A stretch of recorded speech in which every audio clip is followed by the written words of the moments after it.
The second time I heard God speak to me, it kind of freaked me out. It still gives me goosebumps when I think about it.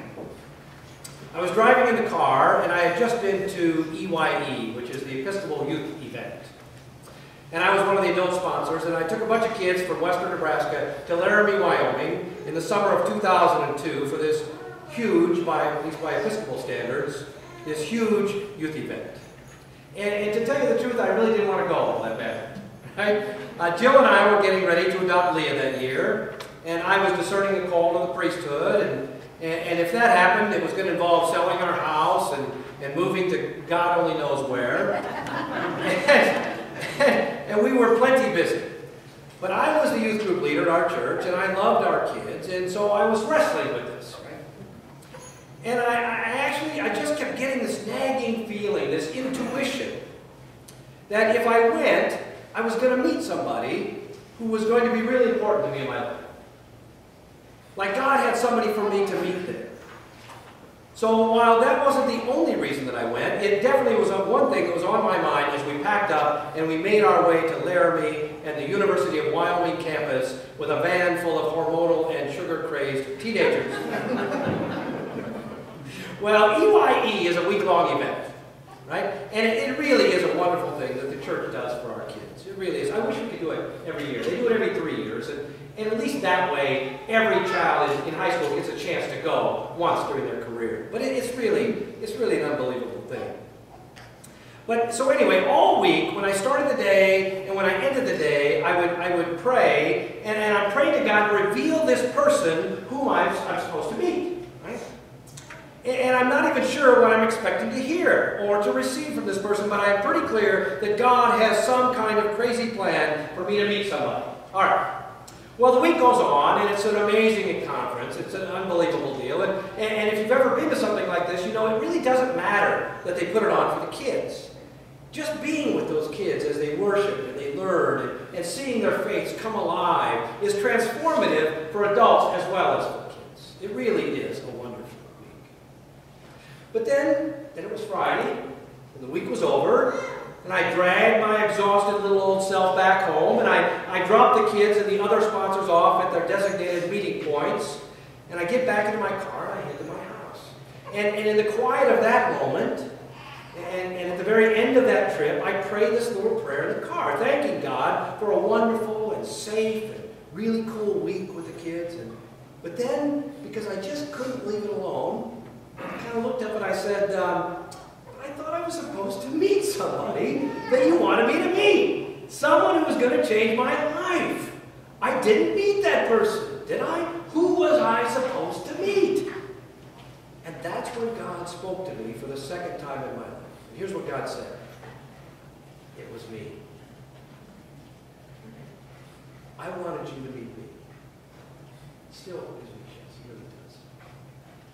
Because I did meet God in a new way that week. I truly did. Lots of things about my life and my call and our adoption and our family and our move all became more clear that night, and looking back on it, a little easier that whole week. See, I went expecting to meet a person. Instead, I met God. And that is a true story. And that's what I'm thinking about this evening. The disciples went looking for a body, looking for a person. They knew what they were supposed to do, they knew where they were supposed to go, and they thought they knew what they would find when they got there. But God had a complete surprise for them. They looked in the tomb and they did not find the body. Luke tells it this way. Luke says, they found the stone rolled away from the tomb, but when they went in, they did not find the body. While they were perplexed about this, suddenly 2 men in dazzling clothes stood beside them. They were terrified and bowed their faces to the ground. But the angel said to them, "Why do you look for the living among the dead? He is not here, but he has risen.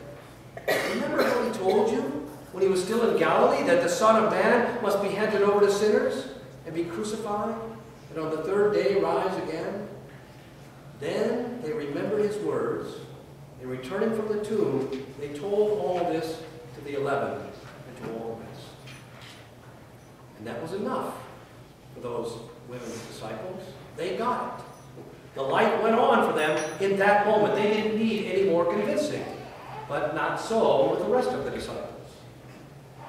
They went, the women went and told Peter and the rest, but they were skeptical. I imagine some of you were skeptical when I began this homily with the words, the second time God spoke to me, right? We love our religious people and our leaders, but we really don't know what to make of folks who hear the voice of God, do we? Hearing the voice of God can be a dangerous thing, right? Depends on what you think God is telling you. Sometimes you're just hearing voices. Just to let you know, it's not always God. Now, you have to test things, you know. Now, I don't just tell anybody this story. First time I've ever told anybody.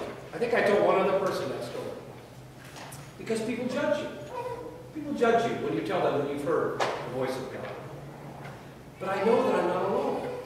And I know that because I sit in lots of groups now with people just like me and just like you. And when the topic of hearing God's voice or feeling God's presence or having a mystical or miraculous experience of God comes up, if things are real enough and if people feel safe enough, and if you ask, they will tell you. And you would be amazed at how many people have had these kinds of experiences. And that's what it is. It's an experience. We can read about it, but it isn't the same thing. Somebody can tell us about it, but we will still doubt. So like the disciples, we might decide to see for ourselves. Like Luke, you might decide to do your research. Or like Peter, you might take off running to see. Or like Thomas, you might not believe until you can literally experience the risen Christ in the flesh. Or you might go in trying to use your science and your logic and your own view of physical reality to find God, a God that fits your worldview. But God is so much bigger than that. And I just want you to be prepared for what might happen. Mary went in looking for a person. Joanna, the other women, the beloved disciple, Peter, they all went thinking they knew what they were going to find. They all went looking for a person, but they found God. Who are you looking for tonight? Are you willing to be surprised? What would you say if I told you that Christ is not dead, that Christ is alive? Would you want to meet him? Would you want to hear his voice? You can, because he is.